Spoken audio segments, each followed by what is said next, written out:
ನಮಸ್ಕಾರ, ನೀವು ನೋಡ್ತಾ ಇರೋದು ಸಿಜೆ ಕರ್ನಾಟಕ ನ್ಯೂಸ್.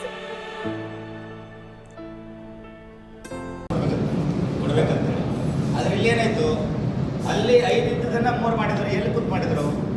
ಅವ್ರ ವರದಿಯನ್ನು ತಿರಸ್ಕಾರ ಮಾಡಬೇಕು ಅಥವಾ ತಗೋಬೇಕು. ಇವತ್ತು ಆ ವರದಿ ಇವರು 3 ಮಾಡಿದ್ದೇನು ಮಾಡಿದಾರಲ್ಲ, 6-6-5 ಸಂವಿಧಾನದೊಳಗೆ ಒಳ ಮೀಸಲಾತಿ ಮಾಡ್ರಿ ಅಂತೇಳಿ ಮೊದಲಿದ್ದಿದ್ದಿಲ್ಲ. ಅದನ್ನ ಏನು ಮಾಡಬೇಕಪ್ಪ ಅಂತಂದ್ರೆ ಕೇಂದ್ರ ಸರ್ಕಾರ ಮಾಡ್ಬೇಕಂತೇಳಿ. ಆದರೆ EV ಚೆನ್ನೈ ವರ್ಸಸ್ ಆಂಧ್ರ ಪ್ರದೇಶದಲ್ಲಿ ಬಂದಾಗ ಸರ್ಕಾರ ಮಾಡಬಹುದು ಅಂತ ಸುಪ್ರೀಂ ಕೋರ್ಟ್ ಹೇಳ್ತದೆ. ಆದರೆ ಸುಪ್ರೀಂ ಕೋರ್ಟ್ ಏನು ಹೇಳ್ತಂದ್ರೆ ಎಡಿಕ್ವೇಟ್ ಆ್ಯಂಡ್ ಇನ್ಎಡಿಕ್ವೇಟ್ ಎರಡರಲ್ಲಿ ಮಾಡ್ರಿ. ಅದರ ಅರ್ಥ ಏನು? ಹಿಂದುಳಿದವರು ಮತ್ತು ಅತಿ ಹಿಂದುಳಿದವರು 2 ಕೆಟಗರಿ ಮಾಡ್ರಿ, ನಿಮಗೆ ಮನಸ್ಸಿದಾಗ 5-6 ಮಾಡ್ರಿ ಅಂತ ಹೇಳಿದ್ರು. ಈ ವಿಷಯವನ್ನು ನ್ಯಾಯಾಧೀಶ ನಾಗಮೋಹನ್ ದಾಸರು ಪಾಲಿಸಲಿಲ್ಲ, ಸರ್ಕಾರನೂ ಕೂಡ ಪಾಲಿಸಲಿಲ್ಲ. ಇದಕ್ಕಾಗಿ ನಮ್ಮ ಸಮಾಜದಿಂದ ಏನಾಯಿತು, ನಾವು ಕೋರ್ಟಿಗೆ ಹೋದೆವು. ಕೋರ್ಟಿಗೆ ಹೋದ್ಮೇಲೆ ಅದು ರಾಜ್ಯಪಾಲರಿಗೆ ಹೋಗಬೇಕಾಗಿತ್ತು. ಬೆಳಗಾವಿ ಗೆಜೆಟ್ ಅದೊಳಗೆ ಪಾಸ್ ಆಗಿ ನೋಟಿಫಿಕೇಶನ್ ಆಗಬೇಕಾಗಿತ್ತು. ರಾಜ್ಯಪಾಲರು ವಾಪಸ್ ಕಳಿಸಿದ್ರು. ಯಾಕಂದ್ರೆ ಇವ್ರಿಗೆ ಕೇಳ್ತಾ ಇರೋದು ಸರಿ ಇದೆ, ನೀವು ಮಾಡ್ತಾ ಇರೋದೇ ತಪ್ಪು. ಈಗ ಒಳ ಮೀಸಲಾತಿ ಮಾಡ್ತಾ ಇರೋದು ಇದಕ್ಕೆ ಕೆಳಗಿರುವಂಥ ಸಮಾಜದೊಳಗೆ ಮುಂದೆ ಬರಬೇಕು ಅಂತ ನ್ಯಾಯಾಧೀಶ ನಾಗಮೋಹನ್ ದಾಸರು ತಾವು ಓದಿದ್ರೆ ಒಂದ್ಸಲ ಹೊರದಾಗ ಮೊದಲನೇ ಸ್ಥಾನದಲ್ಲಿ ಇರುವಂಥದ್ದು ಏನೈತಿ A ಮತ್ತು ಇವತ್ತು B ಸ್ಥಾನದಲ್ಲಿ ಇರುವಂಥದ್ದು ಏನು ಸಮಾಜ ಇದೆ ಅದೇ ಮುಂದುವರೆದಿದೆ ಅಂತ ಹೇಳಿದ್ದಾರೆ. ಮತ್ತು ಅವರಿಗೆ ಹೆಂಗೆ ಎತ್ತು ಕೊಡ್ತೀರಿ? ಹಿಂದುಳಿದವರು ಯಾರು? ಅಲೆಮಾರಿ ಸಮಾಜ ಅಂತ ನಾವು ಹೇಳ್ತೀವಿ. ನಾವು ಅದ್ರ ಬಿಟ್ಟರೆ ಬಂಜಾರ, ಭೂಮಿ ಪ್ರಮುಖರ್ಜಿ ಸಮಾಜ ನಂತರ ಸ್ಥಾನದಲ್ಲಿ ಅವ್ರು ಬರ್ತಾರೆ. ನಾವು ಹೇಳ್ತಾ ಇರೋದಲ್ಲ, ನ್ಯಾಯಾಧೀಶ ನಾಗಮೋಹನ್ ದಾಸ್ ಬರ್ದೇನು ಅಂಕಿಅಂಶಗಳನ್ನು ನೋಡಿದಾಗ ಯಾರು ಹಿಂದುಳಿದಿದ್ದಾರೆ ಅವರನ್ನು ತಗೋಬೇಕು, ವಿನ ಇಲ್ಲಿ ಬಲ್ತವರೇ ತಗೊಳ್ಬೇಕಂತಿರಂಗಿಲ್ಲ. ಕಣ್ಣು ಮುಂದೆ ಏನಾಗೈತಿ, ಬಂಜಾರ ಸಮಾಜ ಮುಂದೋಗಿದೆ ನಾನು ಹೇಳೋದಂತಕ್ಕಿಂತ ಸರ್ಕಾರವೇ ರಚನೆ ಮಾಡಿರುವಂಥ ನ್ಯಾಯಾಧೀಶ ನಾಗಮೋಹನ್ ದಾಸರವರು ನಿಮ್ಗೆ ಕೊಟ್ಟಿರುವಂಥ PDF ಆಗ್ತದೆ. ಅದರೊಳಗೆ ಎಲ್ಲ ಅಂಶದಲ್ಲಿ ಯಾವ ದತ್ತಾಂಶದಲ್ಲಿ ಬಂಜಾರ ಸಮಾಜಕ್ಕಿಂತ ಅವ್ರು ಮುಂದಿದ್ದಾರೆ. ಮತ್ತು 1950ರಿಂದ ಹಿಡಿದು ಅವರು ಈಗಿನ ಮಟ್ಟದ ಎಲ್ಲ ಸವಲತ್ತನ್ನು ತಗೊಂಡಿರುವಂಥವ್ರು. ನಮ್ಮ ಬಂಜಾರ ಸಮಾಜ ಏನೈತೆ ಅಂತಂದ್ರೆ ಮೊದಲೇ ಕೂಡ ಸದಾಶಿವ ಆಯೋಗ ವರದಿ, ನಾಗಮೋಹನ್ ದಾಸ್ ಆಯೋಗ ವರದಿ ರಚನೆ ಮಾಡೋಕ್ಕೆ ಏನು ಅವಶ್ಯಕತೆ ಇದೆ? ಅದು ಯಾಕೆ ಮಾಡೋಕ್ಕಿಲ್ಲ? ಸರಿ, ಅದನ್ನು ಬಹುಶಃ ನಾವು ಅದಕ್ಕೆ ಆ ಒಂದು ನಿಮ್ಮ ಪ್ರಶ್ನೆಗೆ ಉತ್ತರ ಕೊಡೋಷ್ಟು ಯೋಗ್ಯತೆ ನಮ್ಮಲ್ಲಿಲ್ಲ ಅಂತ ತಿಳ್ಕೊಂಡು. ಯಾಕಂದರೆ ಸರ್ಕಾರದ ಮಟ್ಟದಲ್ಲಿ ಆದಂತಹ ನಿರ್ಧಾರ, ಅಲ್ಲಿರುವಂತಹ ಕಾನೂನು ತಜ್ಞರು ಅವರ ಪಾಂಡಿತ್ಯವನ್ನು ಎಷ್ಟು ಮಟ್ಟಿಗೆ ನಾವು ಪ್ರಶ್ನೆ ಮಾಡುವಂಥ ನಮ್ಮಲ್ಲಿದೆ ಅಂತ ನಾವು ಕೂಡ ಹಾಕೊಳ್ಬೇಕಾಗ್ತದೆ. ಸರ್ಕಾರ ದಲಿತ ಮೀಸಲಾತಿ ವಿಷಯದೊಳಗೆ ದಲಿತ ದಾರಿ ಸರ್ಕಾರ ಖಂಡಿತವಾಗಿ ಇದಾಗಿ ಶುರುವಾತ್ ನಾನು ಹೇಳಿದೆ.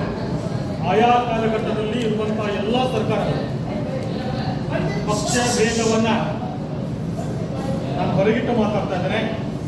ಆಯಾ ಕಾಲಘಟ್ಟದಲ್ಲಿ ಬಂದಂಥ ಎಲ್ಲ ಸರ್ಕಾರಗಳು ದಲಿತ ಸಮುದಾಯಗಳನ್ನು ದಾರಿ ತಪ್ಪಿಸಿ ಅವರ ಐಕ್ಯತೆಯನ್ನು ಒಡೆದು ಚೂರು ಚೂರು ಮಾಡುವಂತಹ ಹುನ್ನಾರ ಮಾಡ್ತಾ ಇದೆ ಅಂತ ಮಾತನ್ನು ಖಂಡಿತವಾಗಿ ಹೇಳ್ತಾರೆ. ಆ ನಿಟ್ಟಲ್ಲಿ ನಾವೆಲ್ಲರೂ ದಲಿತ ಸಮುದಾಯ ಸಹೋದರಗಳು ಈ ಒಂದು ಹುನ್ನಾರವನ್ನು ಅರ್ಥಕೊಂಡು ನಮ್ಮ ಐಕ್ಯತೆಯನ್ನು ಕಾಪಾಡಿಕೊಂಡು ನಾವು ಸಹಬಾಳ್ವೆಯನ್ನು ಮಾಡ್ಕೋಬೇಕಾಗ್ತದೆ ಅಂತ ಒಂದು ವಿಚಾರ. ಸರಿ, ದಲಿತರು ಸಹಬಾಳ್ವೆ ಇರಬೇಕಂತ ಹೇಳ್ತೀನಿ. ಎಲ್ಲಿ ಲೋಪ ಆಗುತ್ತೆ. ಅದಕ್ಕಾಗಿ ಯಾರಿಗೆ ಪಾಲು ಸಿಕ್ಕಿಲ್ಲೋ ಆ ಸಹೋದರಿಗೆ ಅದು ವಿಶೇಷ ಪ್ಯಾಕೇಜ್ಗಳನ್ನು ಸರ್ಕಾರ ಘೋಷಣೆ ಮಾಡಿ, ಸರ್ವೆಗಳನ್ನು ಮಾಡಿ, ವಿಶೇಷವಾಗಿ ಅಲೆಮಾರಿ ಮತ್ತು ಅರೆ ಅಲೆಮಾರಿ ಸಮುದಾಯಗಳಿಗೆ ಯಾವುದೇ ರೀತಿಯಿಂದ ಲಾಭ ಸಿಕ್ಕಿಲ್ಲ. ಯಾವುದೇ ರೀತಿಯಿಂದ ಅವರಿಗೆ ಮೀಸಲಾತಿ ಇದೆ ಎಂಬ ಪರಿಕಲ್ಪನೆ ಕೂಡ ಇಲ್ಲ. ಅಂಥವರನ್ನು ಸರ್ಕಾರ ಗುರುತಿಸಿಕೊಂಡು ವಿಶೇಷವಾದ ಒಂದು ಸರ್ವೆ ಮಾಡಿ ಅವರಿಗೆ ಸಿಗುವಂತೆ ವಿಶೇಷ ಯೋಜನೆಗಳನ್ನು ನಾವು ರೂಪಿಸಲಿ ಅಂತ ನಾನು ಕೂಡ ಅದಕ್ಕೆ ನಾನು ಬೆಂಬಲ ಕೊಡ್ತೇನೆ. ಮೀಸಲಾತಿಗಳಿಗೆ ಬಲಾಟನೆ ಸೌಲಭ್ಯ ತಗೊಳ್ಳಾಕತ್ತಾರೆ. ನೀವು ಹೇಳ್ದಂಗೆ ಹಿಂದುಳಿದವರು ಹಿಂದುಳಿಯಾಗತ್ತೆ. ಹಾಗೆ ಆ ನಿಟ್ಟಲ್ಲಿ ಸರ್ಕಾರ ಒಂದು ವಿಶೇಷ ಮುತುವರ್ಜಿ ವಹಿಸಿ ಸ್ಪೆಷಲ್ ಪ್ಯಾಕೇಜ್ ಆಗಲಿ, ಸ್ಪೆಷಲ್ ಸರ್ವೆ ಮಾಡಿ ಅವ್ರನ್ನ ಫೋಕಸ್ ಮಾಡಿ. ಅಲ್ಲ, ಅದಕ್ಕೆ ನಾವು ಹೇಳಿದಂಗೆ ಒಂದು ಕುಟುಂಬದಲ್ಲಿದ್ದಾಗ ದೊಡ್ಡ ಸಹೋದರ ಏನು ಮಾಡ್ತಾವೆ ಅದೇ ಮಾಡ್ಕೊಂಡು ಹೋಗ್ತೀನಿ ಹಂಗಾಗಿದೆ. ಸಾಮಾಜಿಕ ವ್ಯವಸ್ಥೆಲಿದ್ದಾಗ ಪಾಲ್ದಾರಿಕೆ ಸರಿಯಾಗಿ ಆಗಬೇಕು. ಅವನ ಅಧಿಕಾರದ ಒಂದು ಓಟ್ ತಿಂದ್ಬಿಡ್ತಾನೆ, ದೊಡ್ಡನಾಗಿದ್ದಾನೆ, ಎಲ್ಲ ಅನುಭವಿಸಿದ್ದಾರೆ, ಸಣ್ಣವರಿಗೆ ತುಳಿತಾ ಇದ್ದಾರೆ. ಆದರೆ ಕೊನೆಗೆ ತಂದೆ ಪಾಲು ಬಂದಾಗ ಸಮಾನಿಗೆ ಹಂಚಿ ಹೋಗ್ತದೋ ಆ ರೀತಿ ಸಾಮಾಜಿಕ ವ್ಯವಸ್ಥೆ. ಮೀಸಲಾತಿ ಅಂದರೆ ವಿಶೇಷ ಪ್ಯಾಕೇಜ್, ಅದರೊಳಗೆ ಏನು ಪ್ಯಾಕೇಜ್ ಮಾಡೋದು ಹೇಳ್ತಾರೆ? ಏನು ಮೀಸಲಾತಿ ಪರಿಶಿಷ್ಟ ಜಾತಿಗೆ ಇತ್ತೋ ಅದನ್ನೇ ಮುಂದುವರಿಸ್ಕೊಂಡು ಹೋಗಬೇಕು, ಅದರಲ್ಲಿಯೇ ಹೊಸ ನೇಮಕಾತಿ ಆಗಬೇಕು, ಅದರಲ್ಲಿ ಯಾವುದೇ ವಿಭಜನೆ ಇಲ್ಲ ಅಂತ ಏನು ನಿರ್ಧಾರ ಕೈಗೊಂಡಿದ್ದಾರೋ ಆ ನಿರ್ಧಾರಕ್ಕೆ ಸಮಸ್ತ ಬಂಜಾರ, ಕೊರಮ, ಕೊರಚ, ಗೋವಿ ಮತ್ತು ಸಮಾನ ಮನಸ್ಕ ದಲಿತ ಸಹೋದರ ಸಮುದಾಯಗಳ ಒಕ್ಕೂಟದಿಂದ ತುಂಬು ಹೃದಯದ ಸ್ವಾಗತವನ್ನು ಈ ನಿರ್ಧಾರಕ್ಕೆ ನಾವು ಮಾಡ್ತೇವೆ. ಬಂಧುಗಳೇ, ಸರ್ಕಾರವು ಸರ್ಕಾರಿ ಹುದ್ದೆಗಳ ನೇಮಕಾತಿಯನ್ನು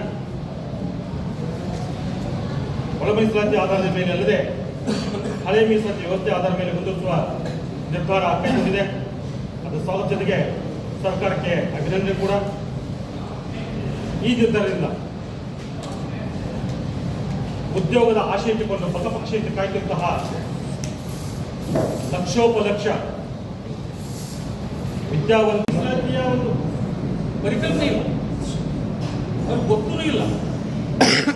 ಸರ್ಕಾರ ಗುರುತಿಸಿ ವಿಶೇಷ ಸರ್ವೆ ಮಾಡಿ ಅವರಿಗೆ ಪ್ರಮುಖ ತರುವಂತಹ ವಿಶೇಷ $665 ಮಾಡಿದ್ರು. ಮತ್ತು ಅದಕ್ಕೆ ಯಾಕೆ ಬರೋದು 665 ಇದ್ದಾಗ ಆ 5 ಮಾಡಿದಾಗ 5 ಬರುವಂತಹ ಅಲೆಮಾರಿ ಮತ್ತು ಅಲೆಮಾರಿ ಸಮುದಾಯ ಕೂಡ ನಮಗೆ ವಿಶೇಷ ಕಾಳಜಿ ಇದೆ. ಅವರು ನಮ್ಮ ಸಮುದಾಯದವರು ಸಹೋದರ ಅಂತ ತಿಳ್ಕೊಳ್ತಾರೆ. ಯಾರಿಗೂ ಅನ್ಯಾಯ ಆಗಬಾರ್ದು. ನನ್ನ ಲಾಭಕ್ಕಾಗಿ ಇನ್ನೊಬ್ಬರು ಅನ್ಯಾಯ ಆಗಬೇಕು ಅಂತ ಬಯಸೋದಿಲ್ಲ. ಅವರಿಗೂ ಲಾಭ ಆಗಲಿ, ಇನ್ನೊಬ್ಬರಿಗೂ ಲಾಭ ಆಗಲಿ. ನೀವು ಹೇಳಿದ ಪ್ರಕಾರ ವಿಶೇಷ ಪ್ಯಾಕೇಜ್ ಆಯ್ತಲ್ಲ 665, ಅದರೊಳಗೆ ಅದು ಮಾನದಂಡ ಸಿಗ್ತೈತೆ ಅವರಿಗೆ. ಈಗ ಹೇಳಿದ್ರೆ ಸರ್ಕಾರ ಎಲ್ಲರಿಗೂ ಒಂದೇ ಅಂತಂದ್ರೆ ಒಳ ಸದಾಶಿವ ಆಯೋಗ ಯಾಕೆ ಮಾಡಿದ್ರು ನೋಡ್ರಿ. ಯಾವುದೇ ಒಂದು ಸರ್ಕಾರ ಮಾಡಬೇಕಂದ್ರೆ ಸರ್ಕಾರ ಸಂವಿಧಾನಬದ್ಧವನ್ನು ಮಾಡಬೇಕು. ಅದಕ್ಕೆ ಯಾಕೆ ಅದನ್ನು ರಿಜೆಕ್ಟೇ ಮಾಡಿಬಿಟ್ರು ಸಂವಿಧಾನ, ಯಾಕಂದ್ರೆ ಅದು ಸರಿ ಇಲ್ಲ ಅಂತ ಹೇಳಿ ಆಮೇಲೆ ನ್ಯಾಯಾಧೀಶ ನಾಗಮೋಹನ್ ದಾಸ್ 665 ಮಾಡಿದ್ರೆ 665 ಅಂತ ನಾಗಮೋಹನ್ ಮಾಡಿದ್ರೆ ಏನು ಮಾಡಿದ್ರು ನಾಗಮೋಹನ್ ದಾಸ್ 4 ಕ್ಯಾಟಗರಿ ಮಾಡಿದ್ರು. 4 ಕ್ಯಾಟಗರಿ ಮಾಡಿದ್ರು. ಇವರು 5 ಕ್ಯಾಟಗರಿ ಮಾಡಿದ್ರು, ಇವರು 3 ಮಾಡಿದ್ರು. ಅಂದರೆ ಸರ್ಕಾರ ಏನೈತೆ ನ್ಯಾಯಾಧೀಶ ನಾಗಮೋಹನ್ ದಾಸನ ಇಷ್ಟೆಲ್ಲ ಕೋಟ್ಯಾಂತರ ರೂಪಾಯಿ ಮೀಸಲಾತಿಯ ಹೆದರಿಕೆ ಬೆದರಿಕೆ ಇಲ್ಲದೆ ಎಲ್ರಿಗೂ ಸಿಗುವಂತೆ ಮುಂದುವರಿಸಲಿದೆ ಅಂತ ಒಂದು ನಿರೀಕ್ಷೆ ನಮ್ಮೆಲ್ಲರದು ಆಗಿದೆ. ಯಾಕೆ ನಮ್ಮದು ಆಕ್ಷೇಪಣೆ ಇದ್ದಂಥ ಕೆಲವು ವಿಷಯಗಳನ್ನು, ಕೆಲವು ಬಿಂದುಗಳನ್ನು ತಮ್ಮ ಮುಂದೆ ನಾನು ಸಾಧನೆ ಕೊಡ್ತೇನೆ. ಒಳ ಮೀಸಲಾತಿಯಿಂದ ದಲಿತ ಸಮುದಾಯಗಳ ಉಪಜಾತಿಗಳ ನಡುವೆ ಸಂಭವನೀಯ ಅನ್ಯಾಯ, ಆಂತರಿಕ ಕುದುರಿದ ಕೆಲವು ಸಮುದಾಯಗಳಿಗೆ ಇರುವ ಲಾಭ ಕಡಿಮೆಯಾಗಿರುವ ಅಸಮತೆ ಉಂಟಾಗುವ ಭಯ ಇದೆ. ಕಾನೂನಿನ ಅನಿಶ್ಚಿತತೆ ಎಲ್ರಿಗೂ ಕಾಡ್ತಾ ಇದೆ. ಈ ವಿಷಯ ಆಗಲೇ ಗೌರವಿತ ನ್ಯಾಯಾಲಯದಲ್ಲಿ ಪ್ರಶ್ನೆಯಾಗಿದೆ. ಅಂತಿಮ ತೀರ್ಪು ಬರುವವರೆಗೂ ಮೊದಲಿನ ನೀತಿಯೇ ಮುಂದುವರಲಿ. ಒಂದು ವೇಳೆ ಅದನ್ನು ಮೀರಿ ಸರ್ಕಾರ ಯಾವುದೇ ಪ್ರಯತ್ನ ಮಾಡಿದರೆ ಮುಂಬರುವುದರಲ್ಲಿ ನ್ಯಾಯಿಕ ಸಂಕೀರ್ಣತೆಗಳು ಉಂಟಾಗುವ ಸಾಧ್ಯತೆ ಇದೆ.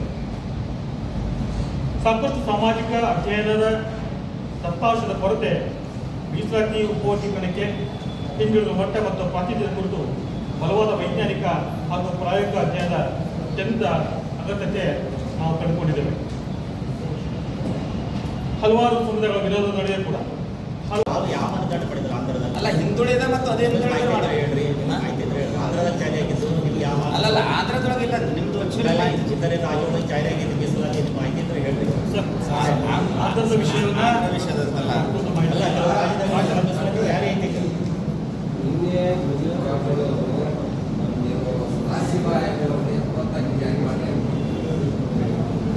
ಈಗ ಒಂದು ರಾಷ್ಟ್ರೀಯ ಆಯೋಗದ ರಚನೆ ಕೂಡ ಅಲ್ಲ, ಸಂಪೂರ್ಣ ಅಸಂವಿಧಾನಾತ್ಮಕ ರೀತಿಯಲ್ಲಿ ಅದು ಹೀಗೆ 3 ಆಯೋಗಗಳ ರೆಕಮೆಂಡೇಶನ್ ಸರ್ಕಾರಗಳ ಮುಂದಿತ್ತು. ಆಯಾ ಕಾಲದ ಸರ್ಕಾರಗಳು ಆಯಾ ವರದಿಗಳನ್ನು ಅಳೆದು ನಮ್ಮೆಲ್ಲ ದಲಿತ ಸಹೋದರರು ಇದ್ದಂತಹ ಒಳ ಮೀಸಲಾತಿಗೆ ಬೇಡಿಕೆ ಇಟ್ಟದ್ದು. ಸಹಜ ಕುಟುಂಬದಲ್ಲಿ ಉದ್ಯೋಗ ನೇಮಕತೆಯ ಪ್ರಕ್ರಿಯೆ ವಿಳಂಬ ಆಗದೆ ಅವರಿಗೆ ಒಂದು ಹೊಸ ಜೀವನ ಕೊಡುತ್ತದೆ ಎಂಬ ಅಭಿಲಾಷೆ ಕೂಡ ನಮ್ಮೆಲ್ಲರಾಗಿದೆ. ಸರ್ಕಾರ ತೆಗೆದುಕೊಂಡ ಈ ಕ್ರಮ ಸರ್ವರು ಸಮಾನ ಅವಕಾಶ ಮತ್ತು ಸಾಮಾಜಿಕ ನ್ಯಾಯವನ್ನು ಕಾಪಾಡುವಂಥ ಒಂದು ಅತ್ಯುತ್ತಮ ಹೆಜ್ಜೆಯಾಗಿದೆ ಅಂತ ನಾವು ನಂಬಿದ್ದೇವೆ. ಭವಿಷ್ಯದಲ್ಲಿ ಕೂಡ ಸರ್ಕಾರ ಇದೇ ರೀತಿ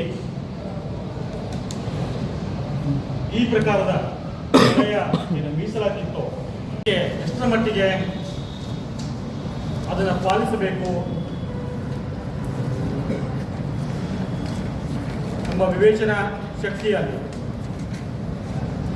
ಕೊಂಚ ಏರ್ಪೇರಾಗಿ ಅದು ಒಪ್ಪಿಕೊಂಡು ಶಿಫಾರಸು ಮಾಡಿದ್ದು ಕೂಡ ಆಗಿದೆ. ಯಾವಾಗ ಕಾನೂನು ತಜ್ಞರ ಮನಗಂಡರೋ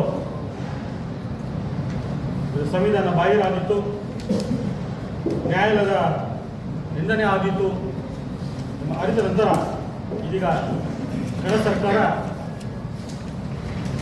ಸುಮಾರು 52,400 ಹೊಸ ನೇಮಕಾತಿಗಳನ್ನು ಈ ಮುಂಚಿನ ಹಳೆಯ ಮೀಸಲಾತಿಯ ಪ್ರಕಾರ ಅವ್ರು ಯಾವ ಮಾನದಂಡ ಪಡೆದ್ರು ಆಂಧ್ರದಲ್ಲಿ? ಅಲ್ಲ, ಹಿಂದುಳಿದ ಮತ್ತು ಅದೇ ಹಿಂದುಳಿದ ಮಾಡಿ. ಹೇಳ್ರಿ, ಮಾಹಿತಿ ಇದ್ರೆ ಹೇಳ್ರಿ. ಆಂಧ್ರದಲ್ಲಿ ಜಾರಿ ಆಗಿದ್ದು ನಿಮ್ಗೆ ಯಾವ ಅಲ್ಲಲ್ಲ, ಆಂಧ್ರದೊಳಗೆ ಇಲ್ಲ, ನಿಮ್ದು ಇದರಿಂದ ಆಯೋಗ ಜಾರಿ ಆಗಿದ್ದು ಮೀಸಲಾತಿ ನಿಮ್ಮ ಮಾಹಿತಿ ಇದ್ರೆ ಹೇಳ್ರಿ. ಮತ್ತೊಂದು ವಿಷಯವನ್ನು ವಿಷಯದಂತಲ್ಲ. ಅಲ್ಲ, ಕೆಲವು ರಾಜ್ಯದಲ್ಲಿ ಮೀಸಲಾತಿ ಜಾರಿ ಐತೆ.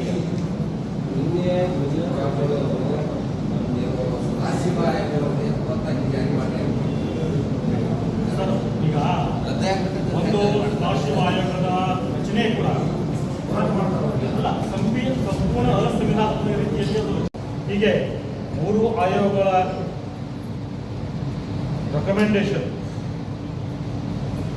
ಸರ್ಕಾರಗಳ ಮುಂದಿತ್ತು. ಆಯಾ ಕಾಲದ ಸರ್ಕಾರಗಳು ಆಯಾ ವರದಿಗಳನ್ನು ಅಳೆದು ನಮ್ಮೆಲ್ಲ ದಲಿತ ಸಹೋದರರು ಇದ್ದಂತಹ ಒಳ ಮೀಸಲಾತಿಗೆ ಬೇಡಿಕೆ ಇಟ್ಟದ್ದು ಸಹಜ.